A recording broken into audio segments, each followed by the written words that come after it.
오늘 말씀의 제목은 우주적 교회입니다. 굉장히 제목이 거창하죠. 우주적인 교회. 근데 교회는 참 큰 거예요. 우리 지난주부터 교회론이라고 하는 것에 대해서 3주 동안 살펴보고 있습니다. 지난주 하나된 교회에 대해서 저희가 이야기를 했고요. 오늘 우리가 우주적 교회에 대해서 이야기하고 다음 주에 거룩한 교회에 대해서 이야기를 합니다. 어디서 이런 아이디어를 얻었을까 궁금하신 분들은 웨스트민스터 신앙고백서라고 하는 책에 가서 보시면 교회론에 다 나와 있는 거예요. 교회의 특징에 대해서 이야기할 때 교회의 유일성, 교회의 보편성, 교회의 거룩성을 항상 이야기를 합니다. 그래서 여러분들이 교회에 속했다라고 한다면 이런 것들이 여러분들의 모임을 통해서 그대로 드러나야 되는 거예요. 여러분들 지난주에 우리가 교회가 하나 된다라는 얘기를 했죠. 그렇죠? 교회는 반드시 하나 돼야 됩니다. 어떻게 하면 하나 될 수가 있다라고 그랬어요? 자주 모여가지고 같이 밥 먹고 자주 모여서 같이 프로그램하고 그러면 하나가 된다라고요? 아니라고 말씀드렸습니다. 행사를 같이 하고 같은 단체에 가입하고 그러면 교회가 하나 된다라고요? 아니에요. 교회가 하나 되는 길은 참 신비로운 길입니다. 우리의 육체의 눈으로 확인할 수 있는 그런 방식에 의해서가 아니라 성령에 의해서 하나 되는데 그 방법은 뭐냐면 예수 그리스도를 향한 하나의 신앙 고백을 통해서 교회는 하나 되는 거예요. 우리가 아무리 친해 보여도요. 여러분들 속으로는 다 딴 생각하고 있을 수 있어요. 여러분들이 정말로 교회 안에서 믿을 만한 친구를 한 명 얻고 싶다라고 생각하신다면요.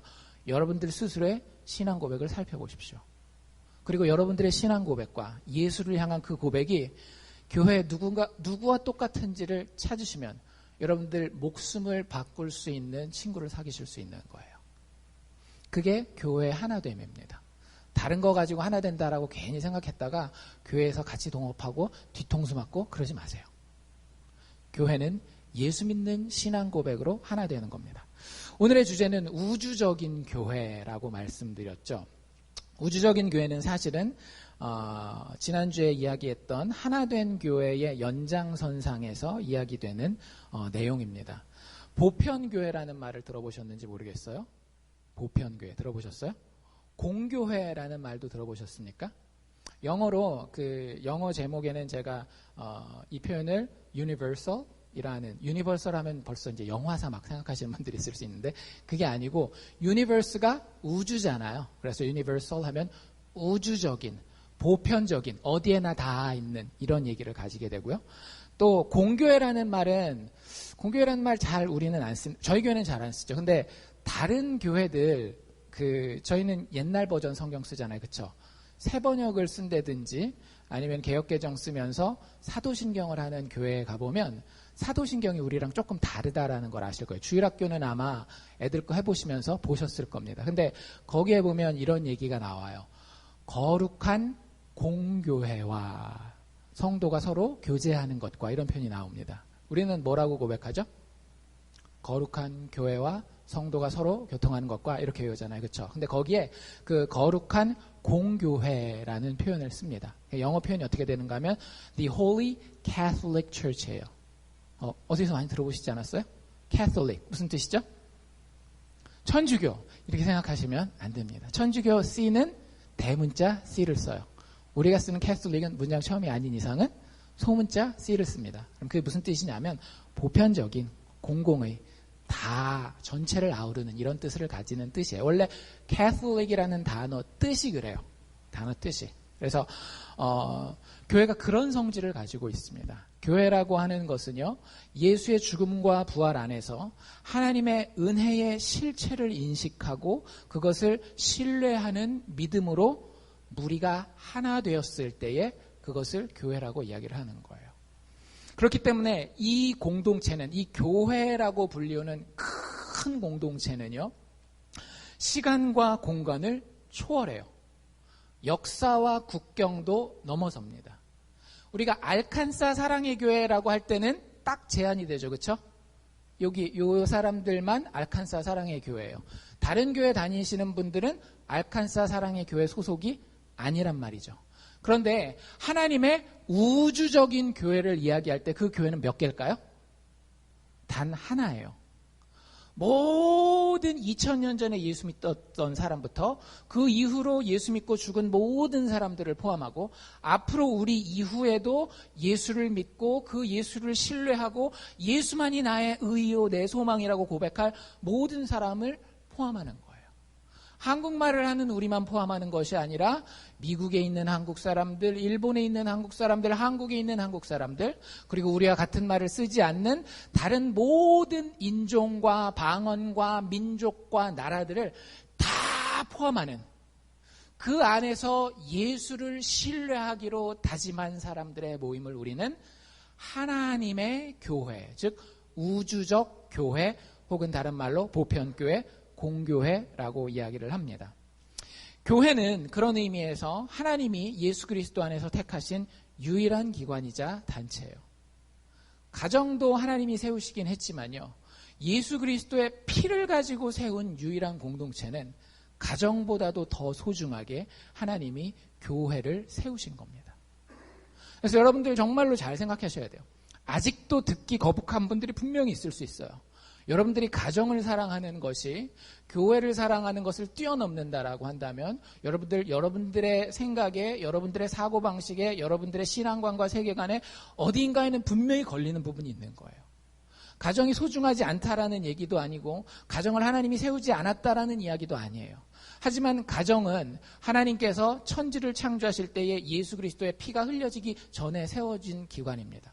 하지만 예수 그리스도의 피를 통해서 세워진 유일한 기관은 교회라고 하는 거예요. 그 교회는 단 하나입니다.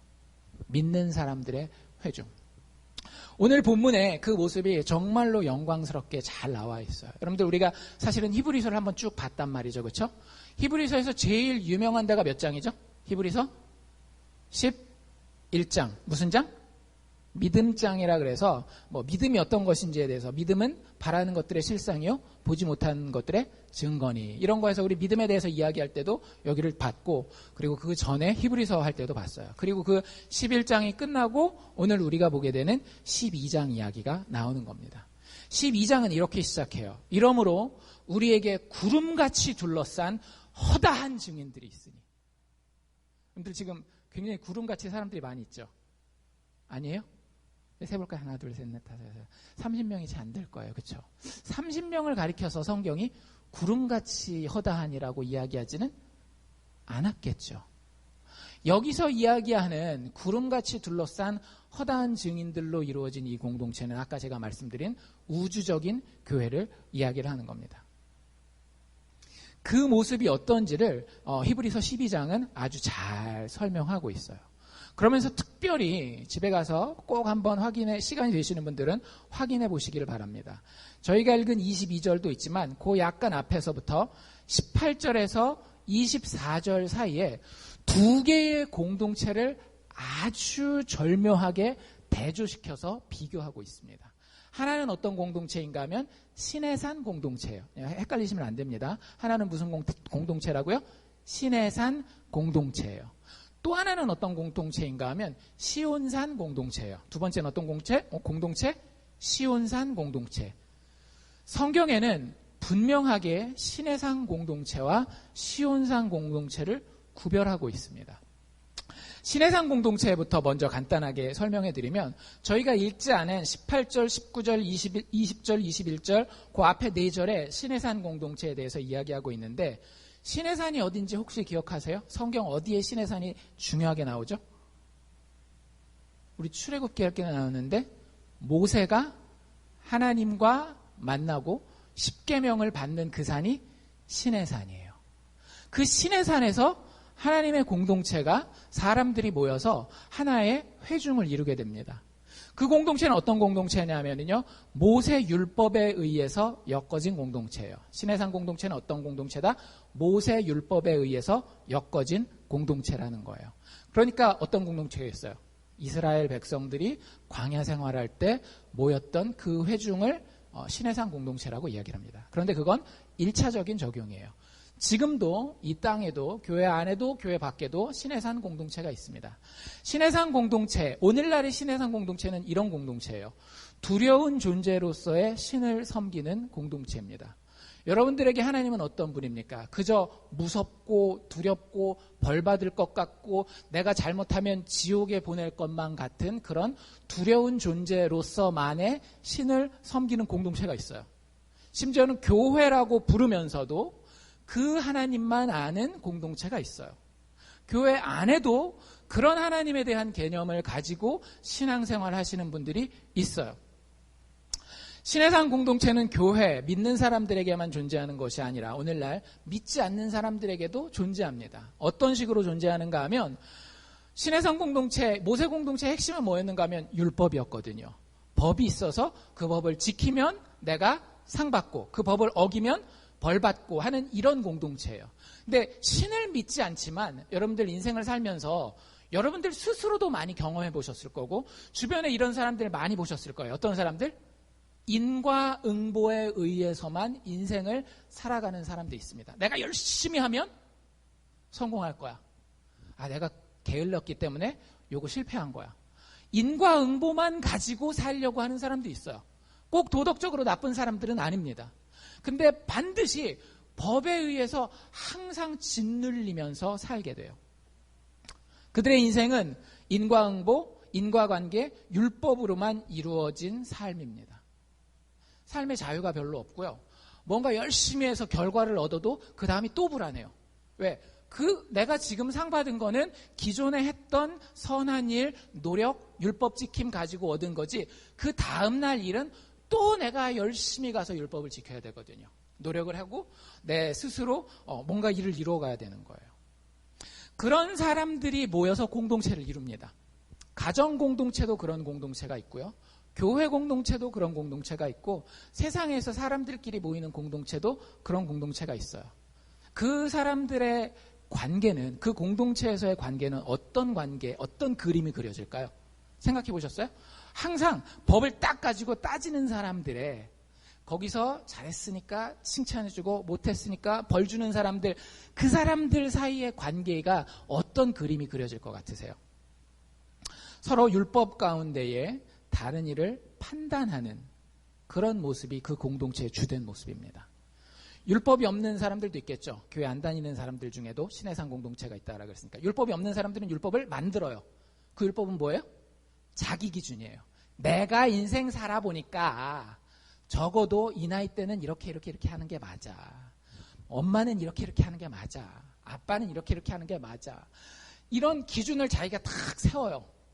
아니면 조금 종교적인 사람은 아까도 얘기한 것처럼 성경에 가서 율법적인 행위 기준들을 다 따집니다. 그래서 그걸 가지고 다른 이들을 판단하는데 특징이 있어요. 어떤 특징이 있을까요? 절대적으로 자기를 그 기준 밑으로는 내려놓는다, 안 내려놓는다? 안 내려놔요. 내가 완벽하지는 않지만 최소한의 기준 위에 있다라고 생각해요. 늘. 그리고 그 법을 자기는 잘 지키는 거예요. 그런데 자기 눈에 꼭 거슬리는 사람들이 있죠. 그럼 그 사람들이 대부분이에요. 여러분들 사실 여러분들의 기준을 만족시키는 사람이 여러분들 스스로 말고는 별로 없는 거 아세요? 참 그 기준이요 절묘해가지고요. 나는 되게 잘 지킬 수 있는데 다른 사람들은 내 남편도 내 아내도 내 새끼들도 되게 지키기 어려운 그런 기준들이거든요. 그래서 항상 그 기준을 가지고 공동체 생활을 하잖아요. 그럼 늘 뭐 하는가 하면 남을 판단하고 비난해요. 가끔씩 나보다 뛰어난 사람들이 나옵니다. 그리고 내가 최소한의 기준도 못 미치는 경우가 나올 수 있어요. 그럼 그 사람들은 어떻게 될까요?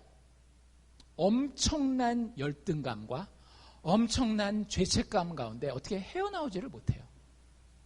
그래서 그런 공동체에 술이 있는 거예요. 그런 공동체의 마약이나 육체적인 쾌락을 통해서 자신의 그런 못남을 잊어버리고자 하는 그런 시도들이 많은 거예요.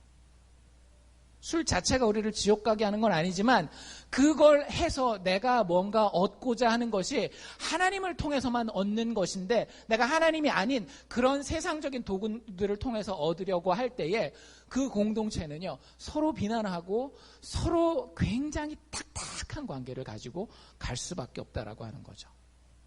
이런 공동체에 주로 드러나는 감정은 뭐냐면요 의무감이에요. 그리고 지루함이에요. 그리고 엄격함이고 두려움이에요. 여러분들 가정을 한번 살펴보십시오.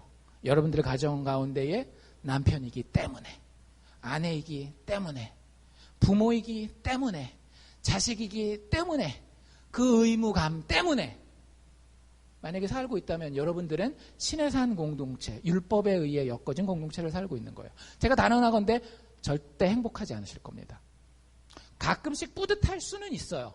왜? 성취감은 좀 있거든요. 뭔가 내가 좀 해냈어. 그래도 내가 이렇게 아빠로서, 뭐 엄마로서, 뭐 이런 게 있기 때문에 조금 가끔 가다가 뿌듯할 수는 있겠지만, 제가 장담하건대 절대 자발적인 기쁨과 풍성한 이 뭐라 그래야 될까, 인간관계의 깊은 그런 맛은요 별로 없어요. 교회도 똑같다라고 하는 거예요.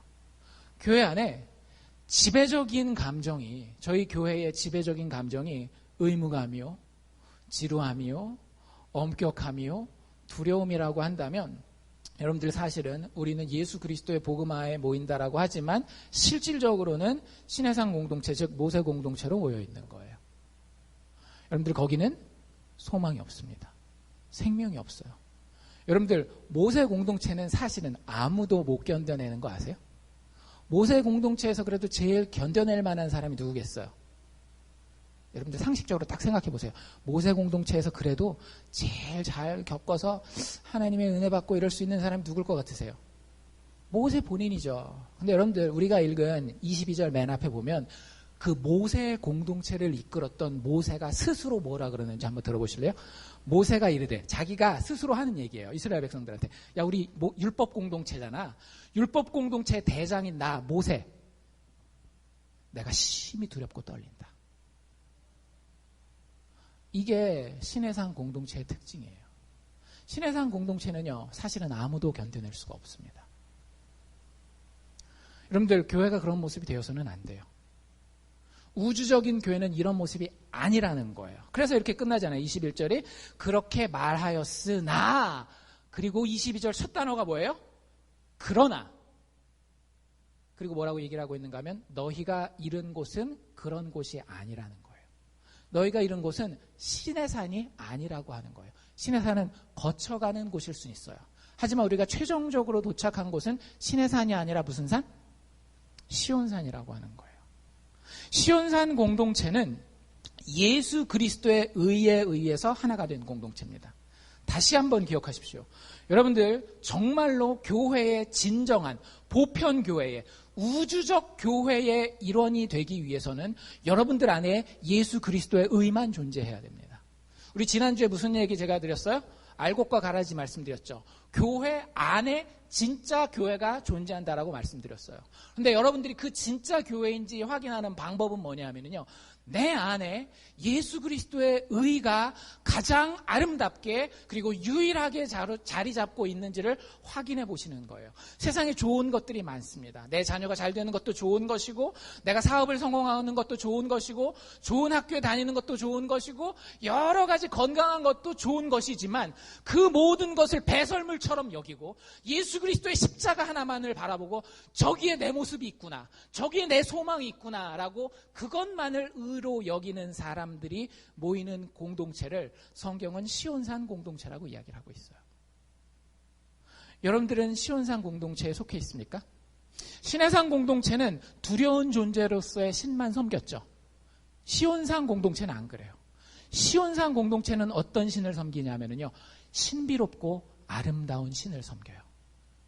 여러분들에게 하나님은 신비롭고 아름다우며 여러분들 삶 가운데 지금도 다가오셔서 그 놀라운 우주적인 능력으로 여러분들을 살갑게 대하시는 분이십니까? 제가 진짜 24시간 넘게 전기가 없으면서 막 불평이 막 여기까지 나오려고 영적인 마음, 육적인 마음이 있잖아요. 여러분들 전기 없이 진짜 사는 게 보통 일이 아니더라고요. 전화도 막 끊어질라 그래가지고 나중에는 아이디어를 생각해놔가지고 자동차 시동 걸고 가서 그 배터리, 핸드폰 배터리도 충전하고 막 그랬는데, 그러면서 처음에는 불평을 많이 하려고 그랬어요. 왜냐하면 어제 아침에 문자가 오기를 12시에 전기가 복구된다라고 얘기를 했는데 중간에 아무 얘기도 없이 12시 넘어가더니 그 다음에는 이제 문자가 바뀌어 있는 거예요. 언제 고쳐질지 모른다. 그리고 나서 그게 뭐 새벽 2시인가 언제 또 될지 모른다. 이렇게 몇 번 바꾸더니 결국에는 언제 될지 모른다예요. 그래가지고 막 화를 낼까 말까 고민을 했는데 그 가운데 집사람이랑 어제 한번 실험적으로 밖에 나가봤어요. 아무 불빛도 없는. 알칸사가 그래요. 진짜 알칸사가 그런 게 아니라 전기가 꺼졌으니까 그런 거죠. 아무 불빛도 없는 그 아파트 단지를 이렇게 쭉 걸어갔는데요. 평소에 우리가 모르던 걸 알게 됐어요. 달빛이 그렇게 밝더라고요. 보름달도 아니었거든요. 한 4분의 3 정도 차이는 달인데 달빛이 그렇게 밝더라고요. 여러분들 달이 그 정도 밝으면 해는 무진장 밝은 거죠.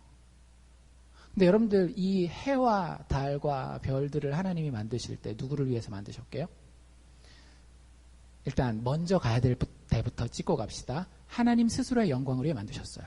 이게 제일 먼저입니다. 두 번째 누구를 위해서 만드셨을까요? 우리를 위해 만드셨어요. 천지창조의 기사를 잘 살펴보십시오. 모든 무대를 아름답게 그리고 살만하게 하나님이 다 만들어 놓으시고 나서 하나님의 형상대로 우리를 만들어서 그 안에다가 쏙 집어넣으신 거예요. 이 태양빛도요, 사실은 여러분들의 하루를 비추기 위해서 하나님 만들어 놓은 거예요. 밤의 달빛도 별빛도. 근데 그것만이 아니더라고요. 집에 들어와서 곰곰이 생각해 보니까 스마트폰도 하나님이 나를 위해서 만드셨구나. 제가 몇몇 분들한테는 그 얘기를 해드렸어요. 제가 사람을 되게 좋아해요. 겉으로는 냉정한 척 하지만 사람을 되게 좋아해요. 그래서 저희 큰아이가 대학에 갔을 때 아무 대책이 없죠, 사실은. 이제 저는 사실은 그랬어요. 제 머리는 이 양쪽 반이 정확하게 나눠지거든요. 상당히 감성적인 부분과 상당히 이성적인 부분으로 이루어지는데 이성적인 부분의 판단은 뭐였는가 하면 고등학교 딱 졸업하면 이제는 천국에서 볼지 이 땅에서 다시 볼지 모른다. 이게 이제 제 이성적인 판단이었고 감성적인 판단은 하루라도 못 보면 안 된다. 뭐 이런 것들 있잖아요. 근데 제 그 구조는요, 주로 이성이 감성을 누르는 경우가 많아요. 그런데 나중에 이제 큰 딸이 지금은 방학 때라서 와 있지만 뉴욕에 가 있는데 얼굴 보고 싶으면 어떻게 하면 될까요? 카카오톡 영상통화를 하면 되는 거예요. 여러분들 10년 전에 됐어요, 안 됐어요? 절대 안 됐어요. 하나님이 때를 딱 맞추셔서 딸 얼굴 보게 하시려고 스마트폰을 개발해 주셨더라고요.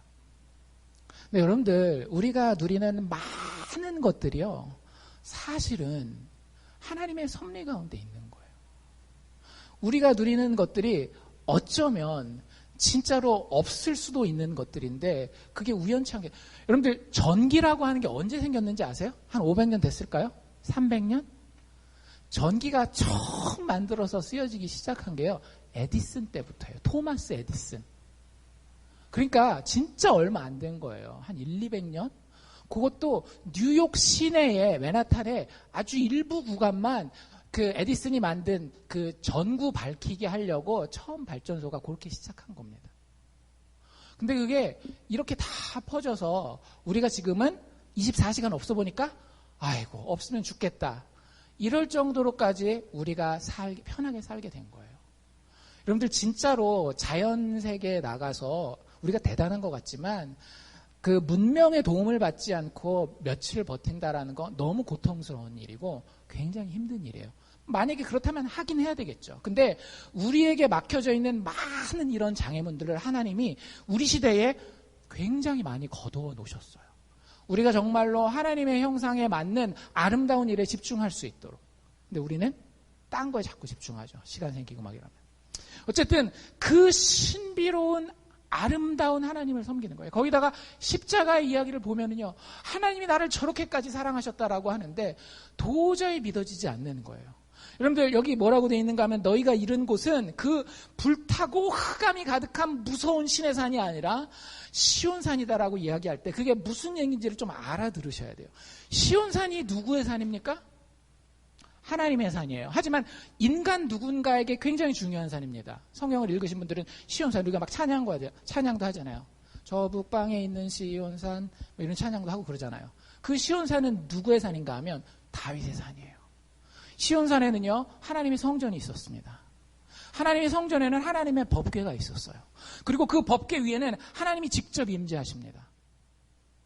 그리고 그 법궤를 드리고 하나님이 임재하시는 곳에 다윗이 춤추며 노래 부르며 주님과 영적으로 교제하던 곳이 시온산이에요. 그게 교회라는 거예요. 너희가 이른 곳은 하나님과의 그 영적인 즐겁고 자발적인 만남과 교제의 자리에 들어가는 거예요.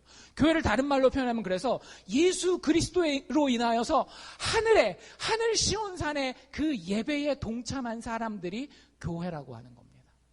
여러분들에게 그런 예배가 있습니까? 여러분들의 예배의 모습 가운데에 정말로 하늘 예배에 참석한 그 영광과 기쁨과 감격과 이런 놀라움이 있느냐라고 하는 거죠. 다윗이 기뻐 춤추고 아랫도리가 다 드러나는데도 그것도 모르고 하나님 좋습니다. 얼쑤 뛰놀 수 있을 만큼의 그런 예배의 모습이 우리에게 있느냐라고 하는 거예요. 어떤 목사님이 그 유럽에 영국에 있는 한 교회를 방문을 했대요. 근데 그 교회에 오랫동안 섬기던 사모님이 예배를 드리고 있고 그 옆에 관광객 한 명이 앉아 있어요. 그 교회가 굉장히 큰 교회고 또 좋은 길목에 있고 한 500년 이상 건물이 된 교회라 가지고 관광객들이 늘 막 가득가득 차는 교회예요. 그리고 관광객이 예배를 다 드리고 뭐 얼마나 웅장하겠어요. 건물도 웅장하고 성가대도 챈트로 부르고 이렇게 정말로 영광스러운 예배를 드리고 나서 옆에 그 교회에 있는 사모님한테 관광객이 물어본 거예요. 매주 예배가 이렇습니까? 매주. 그랬더니 그 사모님이 어떻게 대답할게요? 네, 매주 그래요. 좀 이상하죠? 근데 제가 그 얘기를 듣고 되게 공감하는 부분이 있었어요. 그 사모님이 그랬었던 이유가 뭐냐면 그 교회에 이제 부교육자로 이제 목사님이 섬기면서 사모님은 이제 같이 그 교회를 다니잖아요. 다니는데 아름다운 노래도 있어요. 사람들이 막 가득가득 차서 인간 수의 영광도 있어요. 그런데 매 주마다 예수 그리스도의 십자가가 없는 거예요. 저도 한때 한 1, 2년 정도 교회 다니면서 그랬었던 적이 있어요. 목사님 말씀도 참 잘하시고 세상을 바라보는 식견도 다 있어요.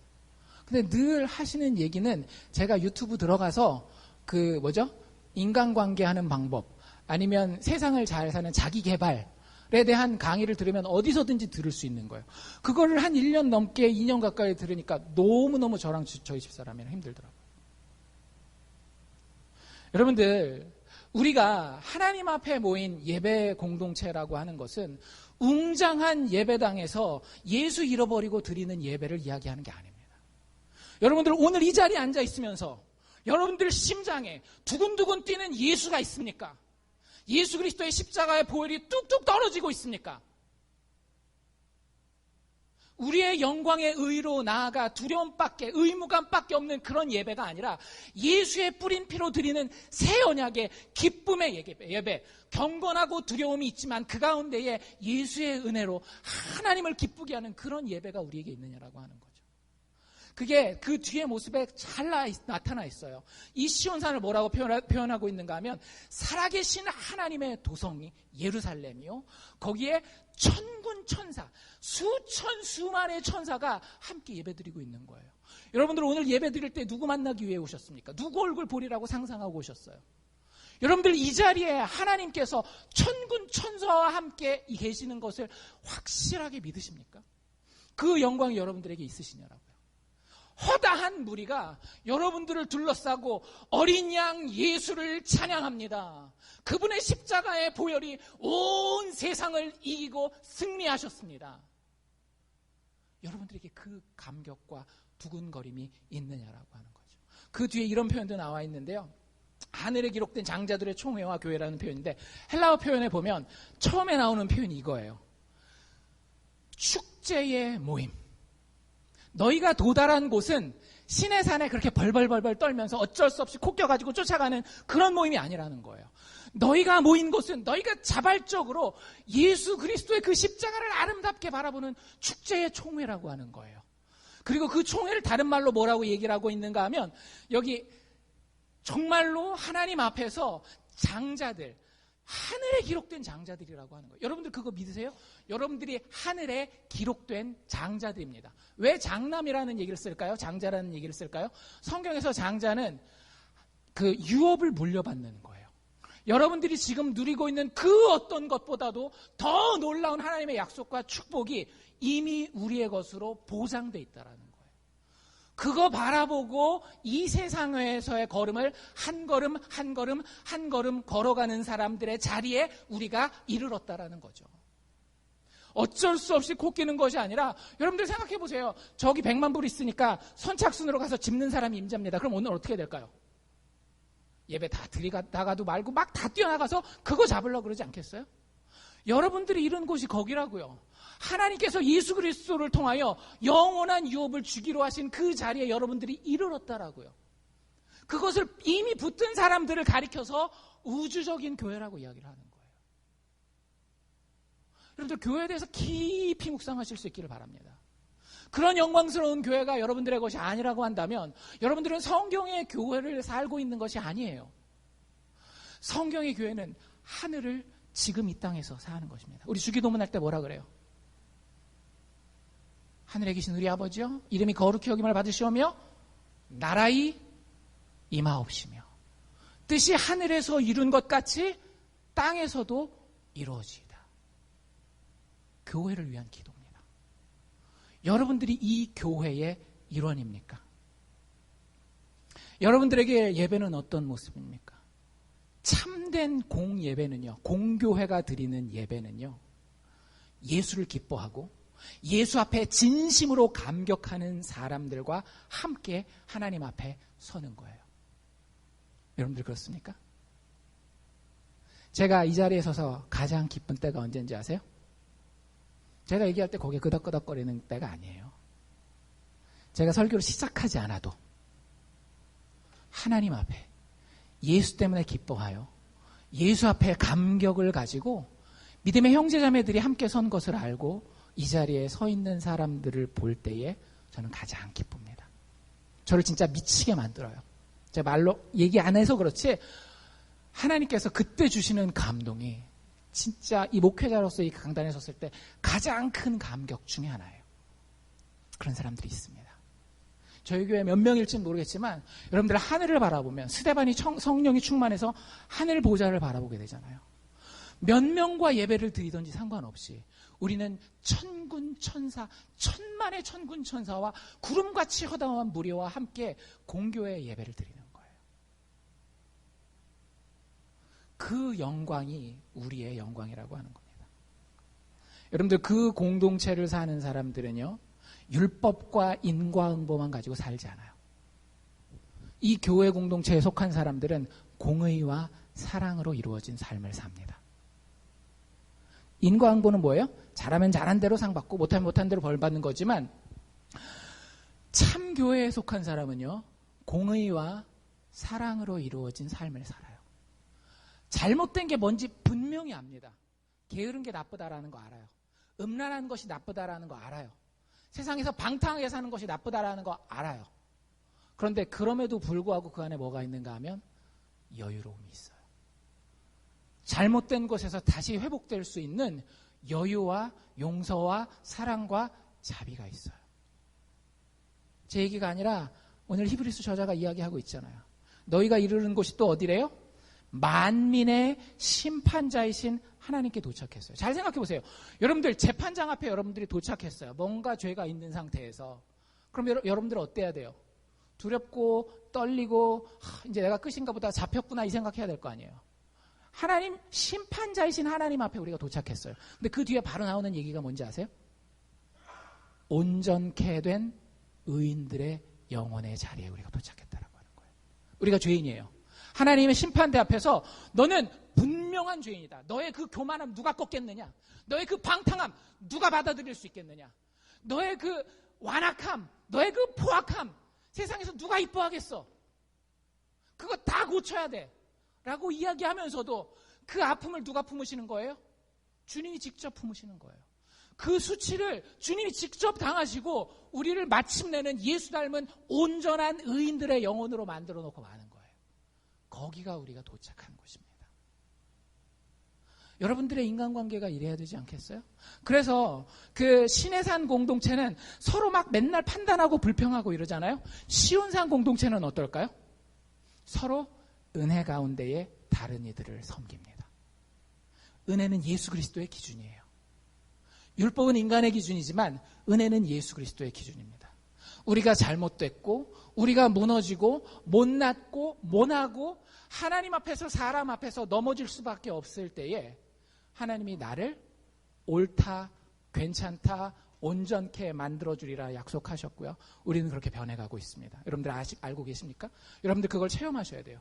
그리고 그런 사람들이 모였어요.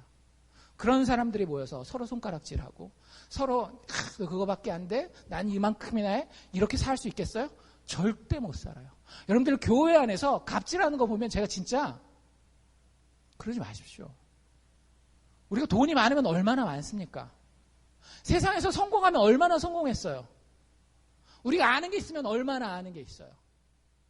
그거 다 하나님 앞에 배설물 같은 거예요. 그 배설물 같은 것밖에 없는 우리를 하나님이 예수 그리스도 안에서 존귀히 여기시고 받아주셨어요. 은혜가 우리의 기준입니다. 우리가 자녀를 대할 때도 은혜가 기준이에요. 공의를 모르는 것 아니지만 자녀를 대할 때도 은혜가 기준이에요. 여러분들이 남편과 아내를 대할 때도 그 사람이 잘하는 것 못하는 것 그것도 판단 못하는 바보 같은 사람은 아니지만 그래도 은혜가 기준이에요.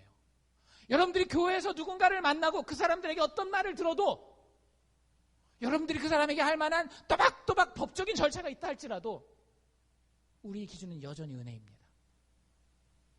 왜? 우리가 그렇게 부름받은 공동체이기 때문에. 시온산 공동체는요, 신해산 공동체랑 다르게, 신해산 공동체는 아까 의무감, 지루함, 엄격함, 두려움이 주로 지배한다라고 말씀드렸죠. 시온산 공동체는요, 기쁨, 자원하고 그 가운데에 만족함이 있어요. 그리고 감사함, 자비로움, 용기, 능력이 가득한 공동체입니다. 왜? 내가 넘어져도 주님이 반드시 일으켜주셔요. 내가 하는 것은 내가 앞으로 상 받기 위해서가 아니에요. 이미 상 받았기 때문이에요. 그러니까 얼마든지 자원할 수 있어요. 그리고 내가 한 게 없이 받은 거기 때문에 늘 감사해요. 여러분들 그런 사람들이랑 같이 살고 싶지 않으세요? 여러분들이 그런 사람이 되십시오. 그런 남편이 되시고 그런 아내가 되시고 그런 부모가 되시고 그런 자녀가 되시고 하나님 그러면 그 사람들을 교회라고 부르시는 거예요.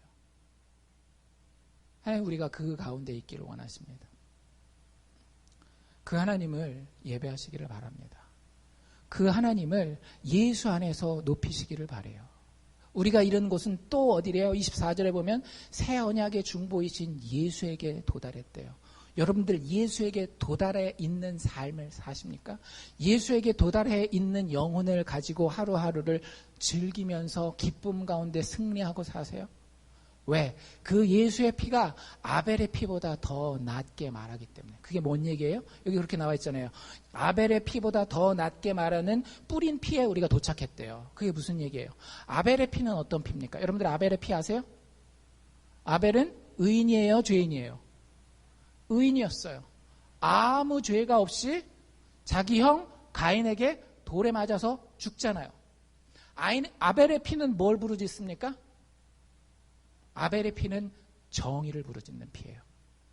아벨의 피는 복수를 부르짖는 피입니다.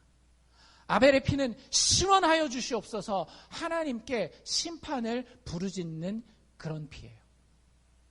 여러분들 그런 피도 필요합니다. 왜? 정의가 없으면 불의가 살아나기 때문에. 근데 그것보다 더 나은 피가 있더라고요. 어떤 피요? 예수 그리스도의 십자가에서 뿌리신 피. 그 피는 구원의 피입니다. 그 피는 용서의 피고요. 그 피는 대속과 회복의 피입니다. 내가 됐건 누가 됐건 언제든지 다시 살아나고 얼마든지 회복될 수 있는 기적의 소망을 가진 피예요. 우리가 거기 도달했어요. 여러분들이 어떤 구렁텅이에 빠져 있다 할지라도 마약 중독에 빠져 있다 할지라도 도저히 헤어나올 수 없는 위기 가운데 들어가 있다 할지라도 하나님 나라에 주의 교회에 이른 사람들은요, 예수의 피 때문에 반드시 회복할 수 있는 소망이 있습니다. 그런 사람들이 하나님의 눈에는 한눈에 보이는 거예요. 1000년 전에, 2000년 전에, 오늘, 그리고 내일, 수십 년 후에, 수백 년 후에 예수님 오시기까지 그 하나님을, 예수의 피를 알고 그 예배의 자리에서 하나님만 높이기 원하는 그 사람들이 하나님 눈에는 한눈에 하나의 공동체로 보인다라고요. 그걸 우리는 우주적 교회라고 이야기를 합니다. 여러분들에게 주어진 인생을 가지고 하나님께 영광 돌릴 수 있기를 원합니다. 하나님 앞에 진정한 예배자가 되기를 원합니다. 내 인생을 어떻게 살아가야 될까에 대해서 고민하시기를 바라요. 예수 믿는 사람들이 나는 그냥 이대로 살다가 나 죽을래요.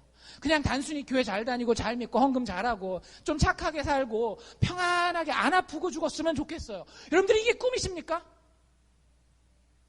그럼 왜 이렇게 담대하게 기도 못하세요? 주님 오늘 밤에 저를 불러주십시오. 이 땅보다 천국이 좋은 거랍니다. 그렇게 기도 안 하시잖아요. 안 하시는 게 맞아요. 왜? 하나님이 우리에게 이 땅에서 생명을 주실 때 우리에게 맡기시는 게 있는 거예요. 교회로서 감당해야 될 사명이 있습니다. 교회로서 감당해야 될 예배가 여러분들에게 있는 거예요. 주일날 나와서 1시간 이 자리에 앉아있는 예배 말고 우리가 흔히 부르는 사역이라고 하는 것이 있는 겁니다. 교회에서 봉사하는 것만 사역이라고 이야기하지 않아요. 여러분들 삶에서 예수 그리스도를 통해 드러나는 하나님이 얼마나 영광스러운지 말을 통해서, 행동을 통해서 보이는 거예요. 여러분들 주변에 가난한 사람들에게 가서 내가 예수를 인하여 저 영적인 거지 상태에서 부유한 자가 됐기 때문에 그 가난한 사람들을 섬기는 것, 그리고 그 사람들이 물어봤을 때 당신 왜 그럽니까? 내가 예수 때문에 이렇게 합니다. 여러분들에게 이런 사역이 있어야 된다고요. 그런 삶의 예배가 있어야 된다고요. 여러분들, 존 파이퍼라는 목사님이 이렇게까지 얘기하셔요. 사역은 라이프 스타일입니다. 사역은 교회에 와서 끄적끄적 하는 게 아니라 사역은 라이프 스타일이라는 거예요. 여러분이 기독교인이라고 하면 삶을 사는 방식이 사역이에요. 그리고 이런 얘기까지 합니다. 오늘 주보 글 혹시 관심 있으면 보십시오. 사역이 생명보다 더 중요합니다. 여러분들이 하나님 앞에서 하나님을 더 높이게 하는 것, 작은 것들이 있어요. 내가 아내에게, 남편에게 친절하고 그들의 상처와 아픔과 실수를 감싸줌으로써 내가 그리스도의 사랑을 그 사람에게 그대로 전해주는 것도 예배요, 사역이에요. 뭐가 되든지 간에 여러분들 그 사역 가운데에 내가 산다라고 하면은요, 어제 제가 말씀드린 것처럼 사명자는 죽지 않습니다. 여러분들의 사명이 끝나기 전에 여러분들 죽지 않아요. 그게 우리의 신앙의 내용이에요. 그 정도 용기를 가지고 살 수 있어야 우리는 비로소 그리스도인이라고 부를 수 있는 겁니다. 여러분들, 우리가 사역할 때 우리는 너무 작게 생각해요. 맨날 우리 교회만 생각해요. 우리 교회가 전도잔치 했는데, 그래서 내가 가서 무슨 전도를 열심히 했는데 우리 교회 이번에 전도 대잔치 했는데 한 명도 안 나와서 해서 막 실망하고 그래요. 한국 교회들 많이 전도잔치 하잖아요. 1년에 한 번씩 하고 2번씩 하기도 하고 그래요. 근데 제가 여기 와서 곰곰이 느끼고 하나님이 저로 보고 깨닫게 하신 게 있어요. 저희가 속한 컴벌랜드 장로교단이요, 굉장히 독특한 교단이더라고요. 주로 교회들이 시골에 있어요. 저희 교회 정도면 굉장히 도심지에 있는 거예요. 주로 시골에 있고요. 그 교회들의 인원이 별로 많지 않아요. 많으면 한 30명, 40명, 100명 넘는 교회가 많지 않아요. 적은 교회는 너댓 명도 보인대요. 근데도 교회가 서요. 목사님 사례 제대로 드릴 수 있을까요? 없을까요? 없어요. 근데도 교회가 서요. 만약에 여러분들이 단지 교회 중심적으로만 교회를 생각하고, 내 교회 중심적으로만 교회를 생각하고 사역하고 거기서 하나님을 섬긴다라고 하잖아요. 그럼 지쳐나가 떨어집니다. 왜? 전도해도 효과가 없고 내가 사역해도 열매 맺는 게 없으니까. 근데 여기 보니까 이렇게 하더라고요. 우리는 개교회에만 속한 존재가 아니라는 거예요. 우리는 어디에 속해 있어요? 우주적인 교회에 속해 있어요. 내가 지금 하는 일이 내 교회에서 열매 맺을 수도 있지만 아닐 수도 있어요. 여러분들, 그래서 컴벌랜드 장로교단에 시골교회들이 사는 거예요. 우리가 노회에다가 후원금도 내잖아요. 그 당회나 중직회에 들어오신 분들은 아실 거예요. 그거 왜네? 라고 생각할 수 있을지 모르겠지만 우리가 생각하는 하나님의 교회는 내 눈에 보이는 지역교회보다 훨씬 더 크기 때문에 그 하나님의 보편교회를, 우주적인 교회를 바라보고 하나님 앞에 헌신하는 거예요. 여러분들, 우리 교회가 그런 교회가 될 수 있으면 좋겠습니다. 여러분들, 우리 교회는 언젠가 없어질지도 몰라요. 왜? 한인 이민이나 한인 인구가 줄어들면 여러분들 10년 지나고 20년 지나고 50년 지나고 100년 지나면 그 교회가 남아있으리라는, 미국 교회들도 100년 지나면 안 남아있는 교회들이 많아요. 근데 그거 인간적인 제도와 조직 남기기 위해서 우리가 삽니까? 아니죠. 우리는 하나님 나라의 주의 우주적인 교회의 영광을 위해서 사는 사람들이라고요. 그러면 우리는 교회 중심을 넘어서서 하나님 나라 우주적인 교회의 중심의 관점을 가지고 살고 예배하고 사역해야 되는 겁니다. 예수를 섬기는 것, 단순히 인간적인 교제를 통해서 교회를 세워가려고 하지 말고 눈에 보이지 않는 그 하나님 나라가 얼마나 영광스럽게 설 것인가를 여러분들 상상해보고 그 교회를 세워가실 수 있기를 바랍니다. 요즘 들어 저한테 가끔씩 사역을 제안하는 분들이 있어요. 저희 교회 안에. 이런 사역하면 좋겠습니다. 이렇게 영혼들을 섬기면 좋겠습니다. 참 감사합니다. 그 사역들의 대부분은 저희 교회가 열매를 못 담아먹을 수 있는 것들도 많거든요. 근데 하나님께서는 그 시점을 좋아하시는 거예요. 여러분들이 평생을 살면서 예수의 아름다움을 위해서 사시기를 바랍니다. 그러면 여러분들은 보편교회, 우주적인 교회의 일원으로서 하나님 앞에 가장 아름다운 예배자가 되는 겁니다. 우주적인 교회는 진동치 못할 나라입니다. 제 얘기가 아니라 여기 28절에 그렇게 나와 있어요. 우리가 진동치 못할 나라를 받았은즉. 우주적인 교회, 여러분들이 참된 그리스도인이라고 한다면 그 교회는 진동치 못할 나라입니다. 그 교회는 단지 이 알칸사 사랑의 교회라고 하는 한 지역교회에만 머무르지 않아요. 그리고 이 한 시대에만 머무르지 않아요. 모든 시대와 모든 지역을 아울러서 하나님의 영광을 드러내게 됩니다. 바라기는 이 알칸사 교회가 그 우주적인 교회의 영광스러운 한 보석이 되기를 주의 이름으로 축원합니다.